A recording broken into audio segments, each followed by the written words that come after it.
So I'm hitting record. It's recording on my computer now, and then it will go straight to YouTube, and then we'll send a link out.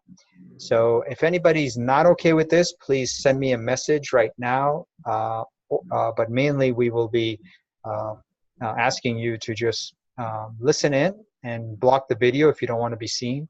But Brian, Chip, and Stacy and I love the way we look, so we're showing off how we look today. I worked on my hair all day today.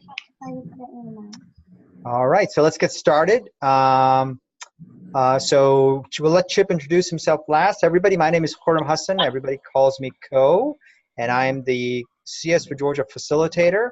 It's a movement to bring computer science education to all children in Georgia. I'm going to share my screen and quickly share the CS4Georgia website. So if you guys are new and want to join CS4Georgia to keep up with information about this movement, to expand access to quality CS education to all children in Georgia and all our school districts, it's a collective impact effort. Just go to our website, cs4georgia.org, and click Join Us Now. And that'll take you to a page where you can sign up for MailChimp.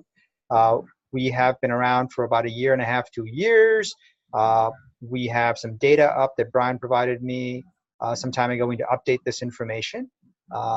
And so we're making progress in Georgia. We've got a couple of projects underway. We have an NSF-funded project that somebody on this Zoom call, Stacy from Brooks County, is part of with 5 districts. We're trying to learn how can districts plan and to improve the quality and access to CS education. Brian and I are working with the folks across the state and in Atlanta on expanding professional development opportunities. Those are our main, our main objective. We're just getting started.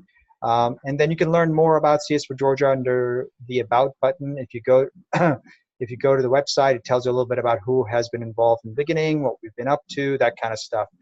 So that'll give you a heads up on what we're up to. The other thing I wanted to share, Brian has been working hard on this resources page, and we'll expand that over time. There is the research, funding opportunities, professional development, statistics. We'll keep adding to this. So we look for this resources tab to grow as we actually know from folks like Chip, Stacy, and others what districts need. That is CS4Georgia.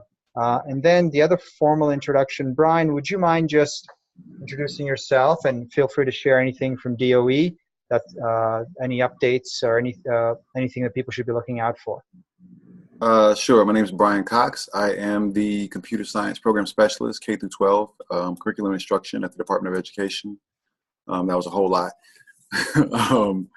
But basically, I'm in charge of trying to promote computer science education K-12 throughout the state.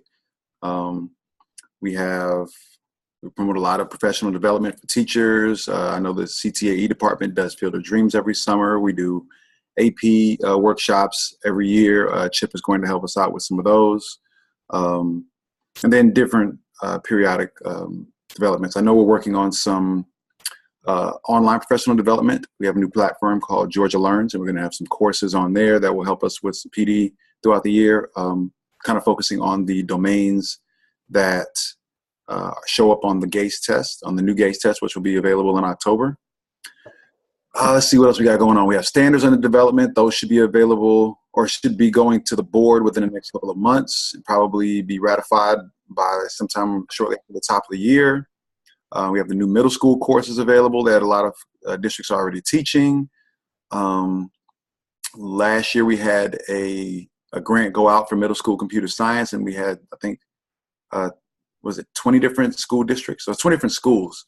I think it was 17 different school districts got awarded some money for computer science in middle school. Hopefully we can keep things like that going. I know that GOSA has some innovation grants. I know the Georgia Foundation for Public Education has some grants going on. I anticipate having some teacher scholarships for endorsements going on at some point this fiscal year, so look out for those. I always encourage people to join and to engage in our online community on EdWeb.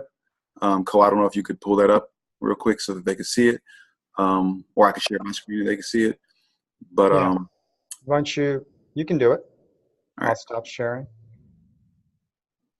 Let's see, I forgot to share my screen. This one here. All right. So this is EdWeb. It's a professional learning community for computer science teachers in Georgia. We have one that's Godot Computer Science for high school teachers. Right now we have 101 members, which is great. I like the fact that we're growing. We have a community for middle school teachers and for elementary school.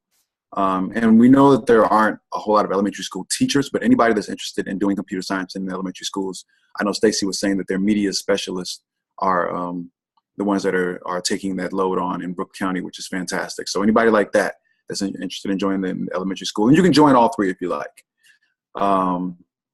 Right now, I just started a discussion recently on curriculum. So anybody that wants to log in and say what curriculum they're using, what course they're teaching.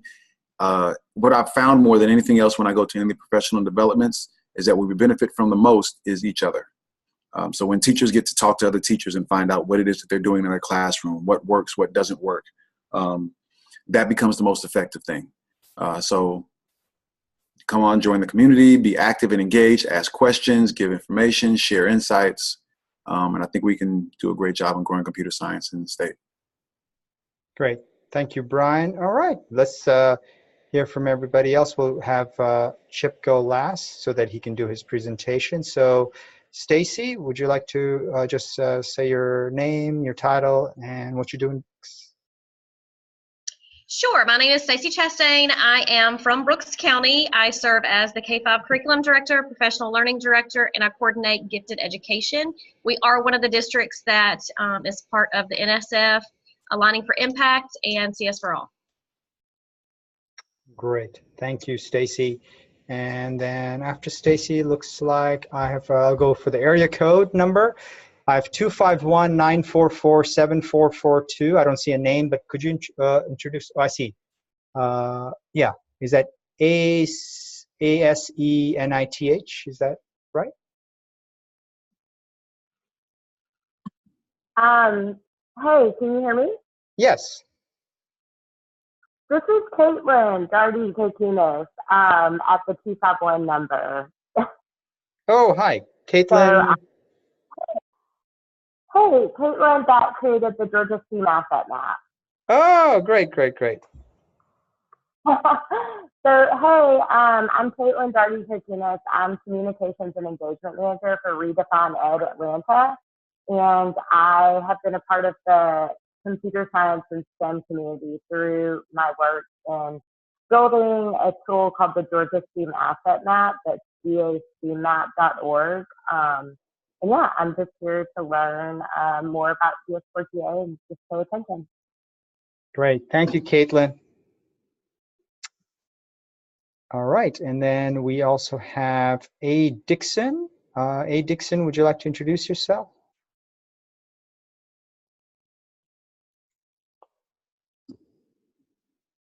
We've got someone speaking on chat.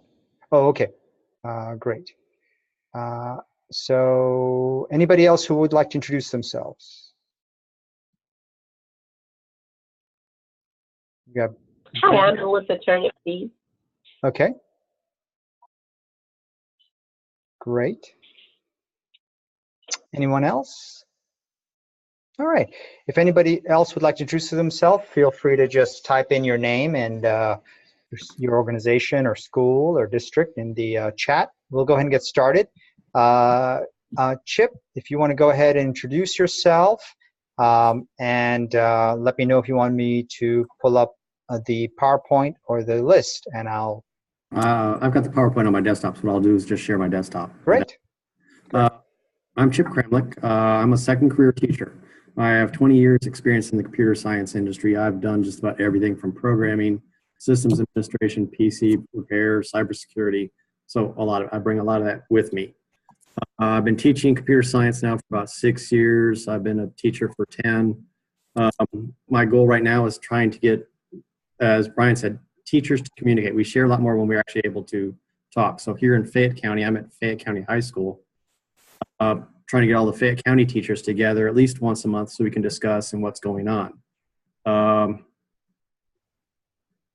So that's pretty much my background. I currently teach, or I've taught most of what the state has for computer science courses. I'm currently teaching Intro to Digital Technology, Computer Science Principles, and Computer Science A, so the 2 AP courses. Let me go ahead. What I'm going to show today is a modified version of something I for the our school district, and from there, changes to add some more stuff, more resources that I've found. So these. Let me just mention. Let me just mention that for those who did not see the notice, that if you're logging in because Chip was kind enough to provide some, to share some of the effort he made as a computer science instructor, teacher, how he has gone about to try to build on the resources he has available in the state, and so that's what the topic is. We'll stay with that topic for as long as Chip is able to talk and answer questions, and people have questions. You can, of course, raise other questions, but we're going to stick with what Chip is presenting for a little while. And then if we have, towards the end, we'll just start wrapping up and see if anybody has any questions for each other, and Brian or I about CS4Georgia or DOE, and we'll wrap up. So just Chip, I just want to take a minute. That's fine. So people know that we're focusing on computer science curriculum and your efforts to try to organize those resources for your school, and you were kind enough to share that with us here. And Chip, by the way, is on the Computer Science Advisory Council for Brian at DOE. So he volunteers with CSTA and is taking a real leadership role. So we appreciate you being here, Chip. Thank you. For anybody that's been teaching computer science for a while, one thing you've realized is it hasn't been, except for the past few years, that a lot of resources have not existed for teachers unless you really had money. That has begun to change. So I'm going to go ahead and share my screen and start this presentation. Share. Okay, and present. We see it. Okay, so everybody's good? Yep. First off, I've got some links, and I'll go visit links. College Board does have some links for their endorsed curricula. So if you are going to teach CSP, whether it's the AP or non-AP, there are quite a few resources out there, like Beauty and Joy Computing, which is done by the University of California, Berkeley. Code Combat's fairly new. If you've ever played Code Combat, it's a pay curriculum. You can do so much free, but after that, it is a paid. Code HS has free and paid. Our district, we actually are paying for it this year. And the nice thing with Code HS, unlike a lot of these others, it's not just for computer science principles, it's for many different things. We're using it in our intro class. They've actually taken some of the courses that they've got, taken modules out of those and built us a course for Introduction to Digital Technology. And we're also using their AP Computer Science A. We have a teacher who's teaching web design who's doing their web design course. They just came up with a cybersecurity course. So there's a lot to offer with Code HS. Code.org, I would say this is the premier if you're going to teach computer science principles. It's an excellent one. It's pretty much very closely tied with the CSTA. I've been teaching the Code.org CSP course now for 4 or 5 years. Students did very well with it last year, did very well on the test. So if you are going to teach CSP, definitely get the training from Code.org, or if you want, just start working with it. They've got excellent lesson plans. It's all free. Computer Science Matters, I haven't looked into a whole lot, but this is produced by the state of Maryland. CS50 is done by Harvard. I will tell you the videos on here are at the Harvard level of knowledge. So if you have some really high achievers, this may be a curriculum for you. If yours are not as that high level, some of these others will work fine. EMC School, haven't really looked at a whole lot, but that's one of theirs. Mobile Computer Science Principles, I'll talk a little bit more about that one, and Project Lead the Way, and you teach as part of my presentation. But this is what College Board has. So going back to the presentation. Now, again, you enjoy, that's the University of Berkeley. There it's also developed. New York City is actually using this curriculum. So that's their Department of Ed is actually having their students use that for their computer science principles.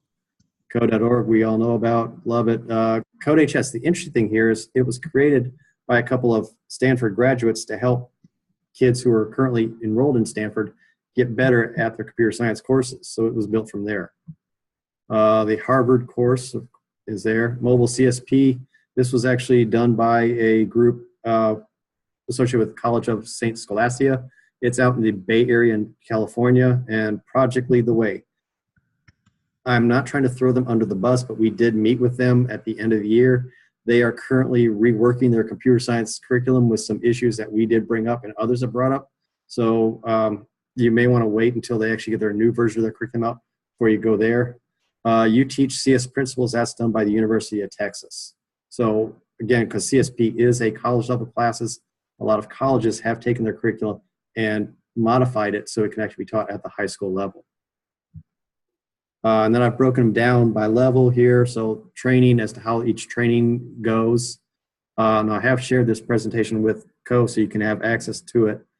Now, if you notice at the bottom of licenses, if it's CC, that's Creative Commons, which means it's pretty much, you can do with it, you can modify it as long as you actually give reference back to the original person. Just go ahead and put the poll and that. Let's see what else. Lesson plans, how they're available. Some you have to go through the training before you get them, and almost all of them do offer some kind of professional development. Courses provided. In other words, if you're going to map what they offer to what Georgia has, everybody offers CSP, Computer Science Principles. Some offer a few others, like Code.org with their CS Discoveries, and they have something on the elementary side. I don't remember what it is, but they've got a lot more. So if they're working their way up, I'm hoping they end up with a CSA course soon. Let's see. PLTW offers a full pathway from middle school all the way to high school. But again, they're in the process of making some changes. And let's see. The only one that really offers a big selection for high school, again, CodeHS. Kind of the reason why our district went with CodeHS. We all want to be able to track our students. Another feature that we were looking at, do they have a learning management system or even a grade tracking? The way that Beauty and Joy does, they use edX. It's an online, it's a MOOC, M-O-O-C. So you get your students to sign up for there and you can track them through that. You create your own class. Code.org, you've got your classes you create and you can do the tracking through there. You can create, or you can get the grades for some of their assessments through there and give them some grades. CodeHS has really taken the run on this. They have a full grade book. You can even modify their curriculum and tie it in and apply due dates and more with that. CS50, I wasn't able to actually determine from what I was looking at. And mobile CSP, they do have some with just questions. I did the PLTW training, and theirs was kind of the same, where you don't get a whole lot other than just a online textbook that goes with it. Now, let me just move that out of the way so I can see what's going on over there. And you teach, again, you have to attend their training to get more information. There's only so many weeks in the summer, so can't do everything. Programming languages. Based off language that you may have an interest in, I broke it down by there. Be aware that Snap and Scratch are pretty much the same language, just Scratch was developed at MIT and Harvard. Snap was developed by Berkeley. So East Coast versus West Coast, but they're almost totally identical. One involves the cat, one involves, I forget what Snap is. But they have their own little sprites. Most of the other ones are involving with like JavaScript. Big issue I've got is when you actually force classes to actually buy extra hardware and extra software, or have extra software installed. A lot of school systems are going to one-to-one. Our school system went one-to-one, so every student from second grade up through 12th has a Chromebook. So we took that also into consideration. What is going to work through the web? PL2W requires you to install software that doesn't work on Chromebooks. Mobile CSP, the same thing. Those two, because they use App Inventor, you actually have to buy extra hardware for that actual class. So we were looking for something that works well with Chromebooks, and again, that's why I use Code.org and I use CodeHS.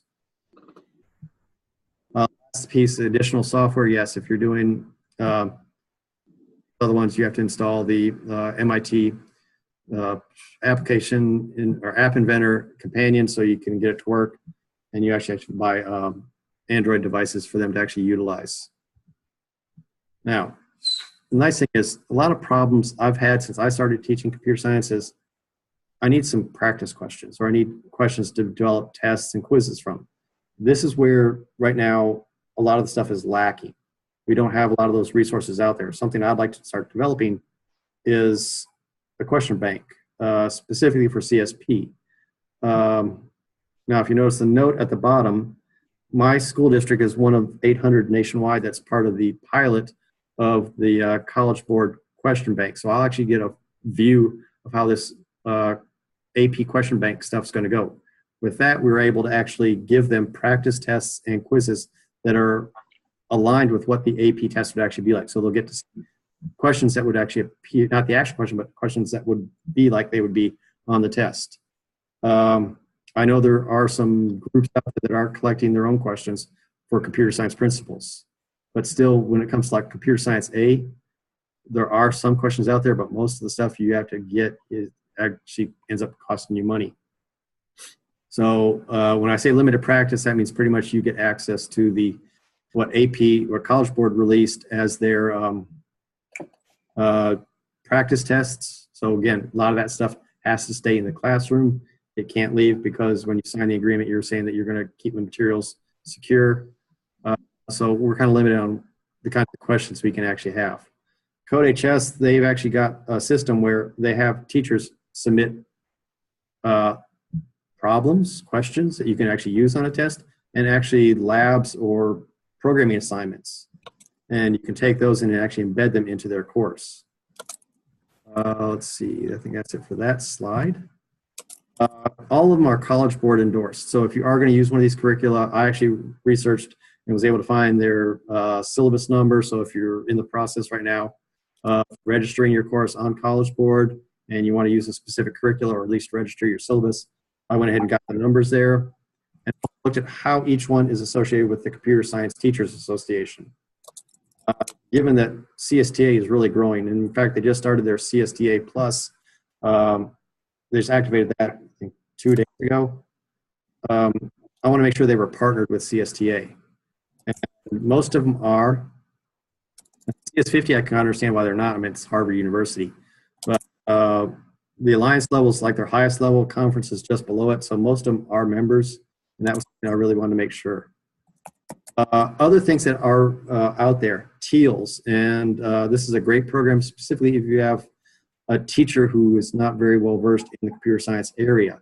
They will actually give a professional, send a professional out to work with you based off if you're teaching Intro to Digital, computer science principles, or even CSA.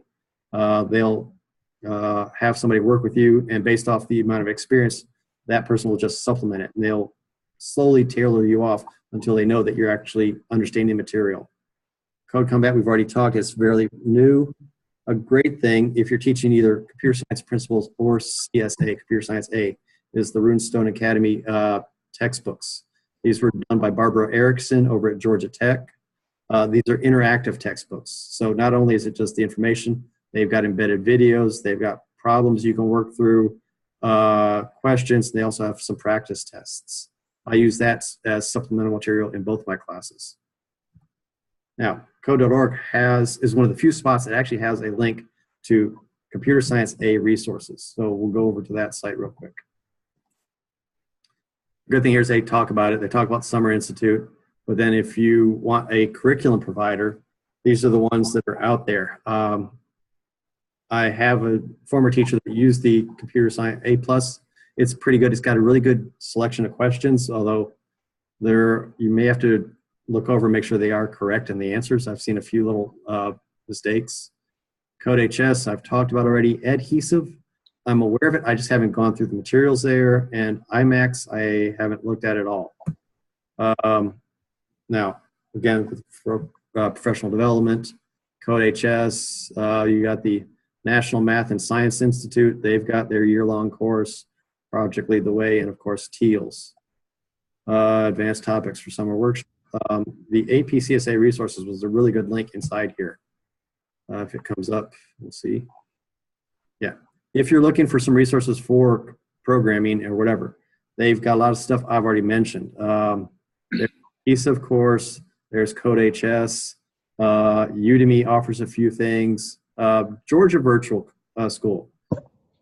Let me go ahead and talk a little bit about this because some people have used it. They've actually released resources for many of their CTAE courses along with some other ones. So you're actually free to actually go through and use it. And I believe it's all licensed under the Creative Commons license. Let's see, other things you may want to keep up there, CS50. The ebooks are here. Again, the practice exams for CSA. Albert.io, there's 2 levels for it. You can do the free stuff, and that's like a medium level question, but if you want the hard questions, you'd actually have to pay them. Code Academy, they've got a Java course. I'll talk a little bit more of that in a little bit. Coding Back, Practice IT. Anybody that's teaching CSA, these 2 sites are great for practice work, warm-ups, stuff like that.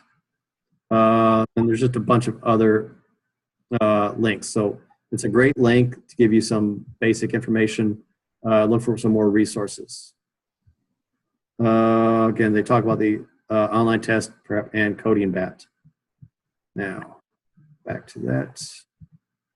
So again, Code Academy, if you want to learn something, like maybe you want to learn Python before you're teaching it to your CSP students, you got there. They also have a Java course. Khan Academy actually offers some really good courses on teaching some basic JavaScript programming and web design. Tutorials Point, something no one mentions, I found out a few years ago. Let me go ahead and show you what this site does. It's a great site. If you have anything to do with computing or anything like that, this is a site for you. So based off the language you want to know, let me go to Tutorials Library. So it's not just programming, it's a lot of other things, but specifically if you're going down to programming, like learn Pascal, learn Apache, they've got a whole section on Java that will cover Java section by section. It's almost like a reference book. What they also have is the coding ground. So here's where you can actually write code online. So if you want to test out your latest Java program, let's see, where's Java? You may have missed it. Python, PowerShell, Mongo. But you can test out various languages. I'm sure it's around here somewhere. See JavaScript up there. Yeah, there's Java. Here's Java 8. Yeah, there. You can actually run Java in an actual integrated environment and actually work from there. Tutorials Point, it's just a great site. You can even, by just doing a Google search on Tutorials Point, that's a Java.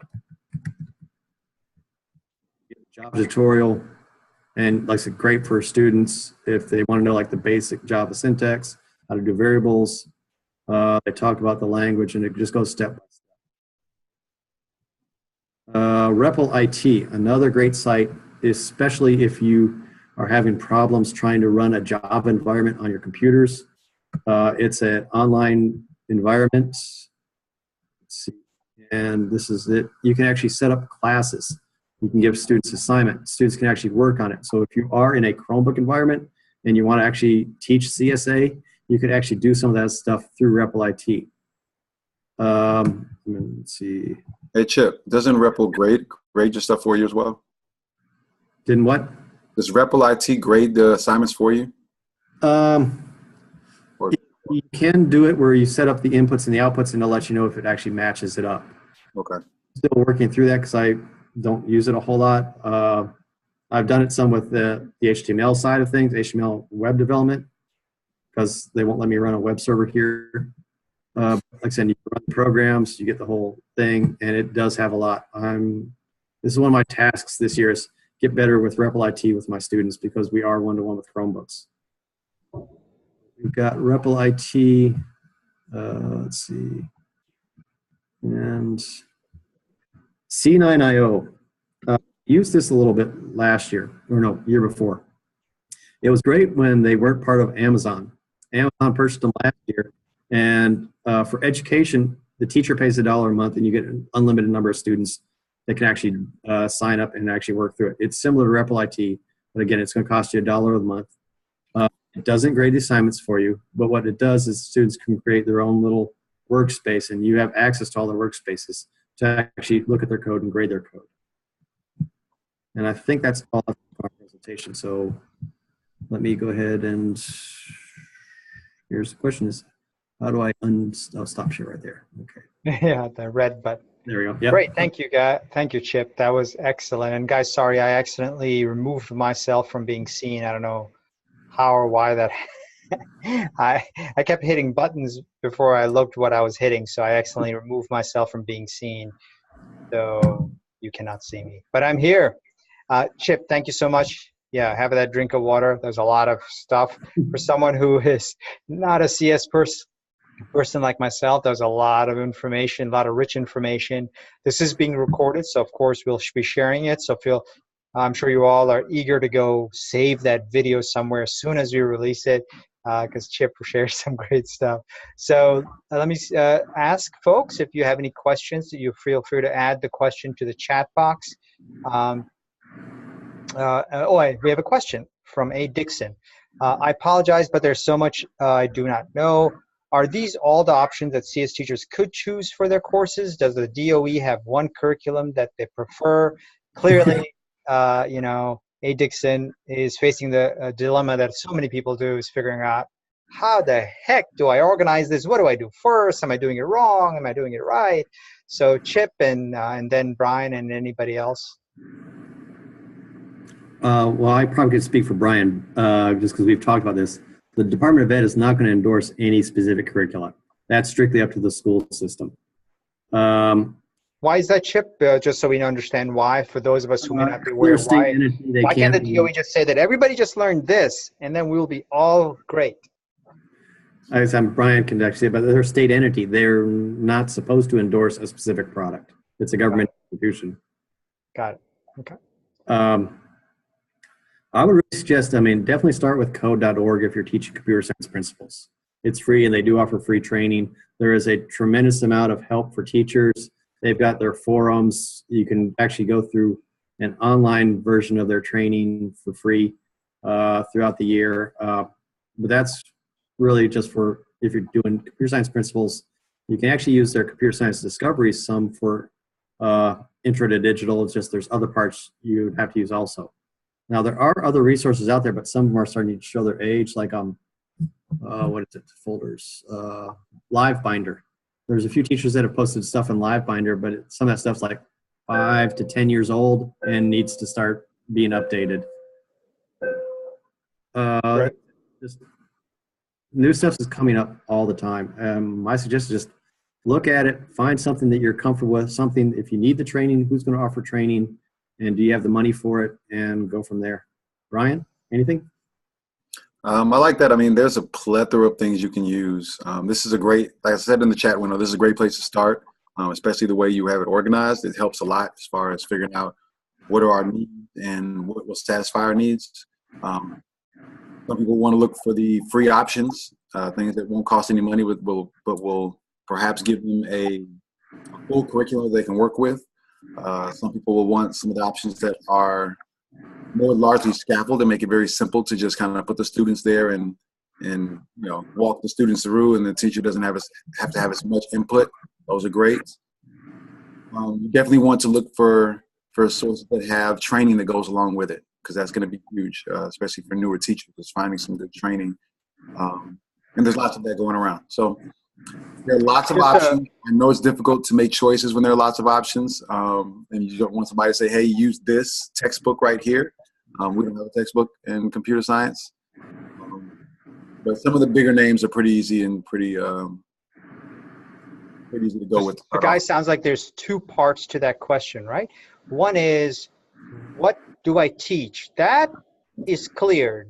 DOE has some options for people, and then districts choose what they want to teach, or schools. I guess schools and districts choose what courses and pathways they want to have. So that has limited options. But then professional development and learning how to teach CS, there are a lot of different ways that people could learn how to teach the set options available through DOE. So I think there are two things there. One is, what do I teach? Well, DOE and schools and districts kind of determine what courses are available. And then the teacher then chooses many different ways to learn how to be a good teacher of whatever they're teaching, correct? Yeah. Also, this just hit me. TEALS is a great option. And TEALS isn't a curriculum. That's just providing somebody that's going to help you. So you can still choose your curriculum and then do TEALS. They'll send the professional to your class to work with you to help get you up to speed. I see Stacy shaking her head. Stacy, you want to share why you were shaking your head about TEALS? I'm sorry. My children are here from after school, and I was telling her no. Nothing to do with computer science, I promise. Okay. Good. Okay, I thought you were shaking your head at Chip. The first thing, because you look serious, I was like, whoa, he's showing a serious face like, wow, I am really disappointed in Chip making that recommendation. Okay, sorry. Yeah, I was getting confused. Thank you, A. Dixon, for asking. Oh, that's why you're telling him no? Oh, there he is. TEALS is a good option, but there's also Georgia Tech has a new center. Seismic. Well, not seismic. They have a new one. Oh, okay. Out of the College of Computing called Constellations, and they're doing something very similar where they're getting some fellows to go into the classrooms and work with teachers as well. A. Dixon has revealed herself. Hey, great. So other questions, Stacy? Others? Any other questions? You can type it in, or you can speak for Chip or Brian. We're starting to enter the area where you don't have to just ask Chip questions. You can ask Brian or myself questions, or each other questions, things that you guys are working on. We know as far as teacher credentialing, we have a couple of different locations that offer an endorsement that counts. There's also a new GACE exam by the PSC that'll be available in October. So if you're looking to be credentialed, those are ways you can get some sort of a state recognized credential. Great. So as teachers express their concern there, it sounds like there's different types of teachers. You've got people like Chip, who I believe, Chip, you came in from industry, right? Yes. And so he's very knowledgeable about the subject and wants to be a great teacher. Others are teachers of whatever subject, but they're wanting to learn about computer science so they can be good computer science teachers. So guys, could you talk to me from your perspective, whether you're at a school or anywhere else, what's the different perspective someone has in becoming a good CS teacher if they're coming from industry versus they taught some other subject, might be science related, but it wasn't computer science. They could have been teaching English or whatever, because obviously, as Brian has discovered, and many of you know, you don't know who wants to be a TCS. It's just random. Sometimes the most interesting people show up and say, hey, I want to be a CS teacher. But so what does the curriculum difference between someone like Chip, who's coming in from industry and wants to teach computer science, versus somebody who's like a math or English teacher who wants to teach computer science? Well, I know with professional development, we have to approach it because there was those two different perspectives. We have to approach it from two different angles. One, providing pedagogy for industry professionals that may have strong content knowledge but don't really know how to be in front of a class of 20 or 30 students, and convey that knowledge to them. So we have to introduce pedagogy. And then on the other side, we have to introduce content. Some teachers that have pedagogy down, they have their classroom management down, they know how to run a classroom, but don't really have a whole lot of information about the computer science content. So we have to do those. And then there's also some pedagogy that's very specific to computer science. Oh, yeah. For most content areas, and historically for teachers, you have a textbook that you go by. And if you're a brand new teacher, at least you know that you can start at page 1 and just go through the chapters and the units and just follow whatever the textbook says, and it'll take you right through to the end. And hopefully by the end, you have a stronger understanding, even if you've never taught this before. before. Computer science, we don't really have a textbook. There are lots of resources online. I read one article maybe about a year ago.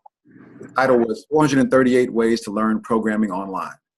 And that's a lot. Like just that's a whole lot of options. And it's very difficult to know which one to go with. Again, I would Brian, say, do you think that is the reason why a lot of schools and districts are not adopting CS? Is because it's too confusing, despite the fact that we need it?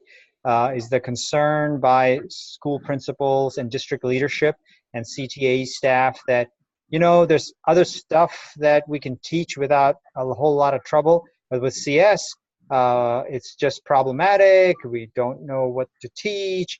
There's all these different courses. There's no book out there. So is that the reason why people aren't adopting CS as a courses in their coursework? no, that's a teacher problem. If an administrator wants to have CS in their school, they're going to say, figure it out. The teacher has to be the one to decide what curriculum I'm going to use, what book do I use, what site do I go through. Administrators have different concerns, and you have to address their concerns. Their concerns are often graduation rates, school CRPI scores. They have to be beholden unto the parents, have to be beholden unto the district at large. So they have all these other concerns, and if computer science doesn't answer those problems, then it becomes a back burner issue. So the more we make it an imperative for them, then the more valuable it'll be to them. Same thing with the teachers. Teachers really want to teach what they're comfortable with. So if they're not familiar with the content, and historically computer science has been a very scary thing because it's analytical. So if they're not familiar with the content, then they may want to shy away from it and stick to whatever their bread and butter is. So I always applaud teachers that are willing to leave whatever their content area is and engage something new, because they know that it's going to be important for the students and for our society. So I always applaud teachers that move into a new area. Part of the challenge will be raising awareness, which is why I'm glad, you know, in Brooks County, they have the media specialists doing it, and in other places they have technology teachers that are just doing a specials class, offering computer science, raising awareness with principals, raising awareness with parents. Those things are important. And counselors. Okay. I think the biggest issues we're having with just getting teachers, we do have a lot of computer science teachers that were CTE teachers. They were business ed teachers. Mm-hmm. And computer science is a very interesting field in that, unlike most of the other disciplines at school, we're one of the few where problem solving is the basis of what we're doing. And it's something that people struggle with. I mean, I'm the kind of person, for fun, I solve puzzles, but that's computer science in general, so I do it. If you're not the kind of person that's a puzzle solver, it's going to be a struggle for you. And that's, I think, some things. I used to be a math teacher. I've also taught science, where we teach them the steps on how to solve the puzzle or how to solve the problem. In computer science, it's just, here's the problem. Go solve it yourself. That process. I mean, engineering, if you're teaching the engineering courses, it's kind of the same thing. Here's it. Try to solve it. And you got to rework it and rework it. The one thing that I'm sure a lot of teachers are struggling with, the same thing kids struggle with. It didn't work the first time. Throw up their hands. No, this is a trial and error. You got to learn, you got to go through it, and you got to keep at it. And that's why, from a K-5 perspective, I love computer science in elementary, because that's what we have to instill at an early age, for sure. It impacts all academia, not just computer science. Right. What impacts all academia, Stacy? Just the mindset, perseverance, the problem solving. You know, it doesn't work the first time, so I'm going to keep going and keep trying a different method. So I just see that impacting so much as far as math, language arts, science, and social studies, if we can just continue to expose kids to this. We need the three of you to be on a panel. I wrote an email today in response to somebody's question and added a little tidbit at the bottom, because they were equating the computation that happens in math class to computer science. And I think the goal was, if we can get our students to take computer science classes, and their math scores will improve. Well, that's possible. It's possible, but not necessarily a given. What I wrote was that the problem solving, the computational thinking, that approach, that failure tolerance, that willingness to persevere, that's actually the goal. You can teach that through programming. You can teach it through math. You can teach it through science. You can teach it through language arts. You can teach it through social studies. But the computational thinking, the approach to problem solving, the resilience, the ability to say, hey, that didn't work, I'll try it again. That didn't work, I'll try it again. That's what our students need. Even at a very young age, they need it, and definitely going out into the real world when you got to pay the light bill and you have a flat tire in your car and you got to figure out how to fix this problem and still get to work on time. Like, that's what you need, is that approach to problem solving. And if we can get that to our students more often, I think our society would be better. So on that very promising and hopeful note, A. Dixon just asked about, or suggested, that we should have a CS day at the Capitol.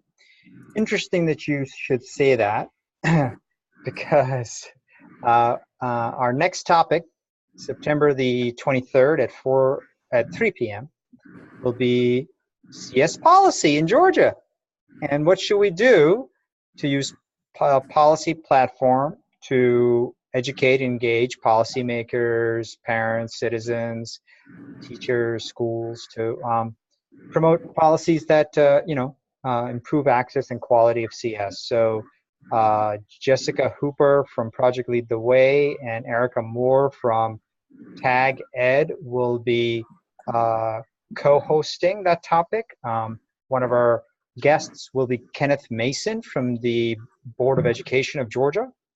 Kenneth is amazing and he cares a lot about good policy work.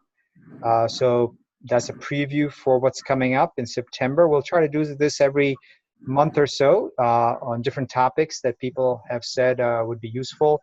So our topics will revolve around our main projects, which is the NSF Aligning for Impact project, and we'll try to have guests. Maybe we'll have Stacy back to talk about what Brooks is doing in that project, and other folks from other districts, and share with folks and the things that we're learning in there. And I think other districts might be interested in using the tools that we've done to do some CS planning and figure out where they are with quality using the CSTA chip. We use the CSTA CS standards template to convert it into sort of a checkoff list to see which standards, because they crosswalk. You guys, CSTA crosswalk the standards with the K-12 CS framework. And so there's a way to see how each school or district is doing in terms of alignment with quality. And so we've got tools like that we're generating through that project and learning from each district. And so other topics will include PD kind of conversations with PD providers. Those are the kinds of things we're thinking of, and DOE may be featured, like they were the first one to be featured. And we do want teachers to be at the heart of a lot what we do, and that's why I reached out to Chip, because of his leadership and effort. So if anybody else would like to suggest topics, feel free to write in the chat box what things would be good for us to talk as a state. We also want to get the word out about this conversation. So CSTA and DOE try to help us get it out. So we're having about 4 to 7 people so far. We've only done this for three times. So we're just getting started on these statewide calls. So I really appreciate you guys. Excellent questions. This is all recorded, and we'll be posting it on not our website. We typically send it out through MailChimp. And our social media site. So feel free to link up with us on LinkedIn, Facebook, or Twitter, and sign up for our MailChimp on our website. And that's it. Any last thoughts, questions from anybody? All right, Chip, I want to thank you so much for the time you took to share, and we don't be surprised if we reach out to you and try to get you to share again with other folks from around the state. So excellent resource. Everybody else, thank you for joining. Brian, thank you. And we'll talk to everybody soon. Thank you. Bye-bye. Bye.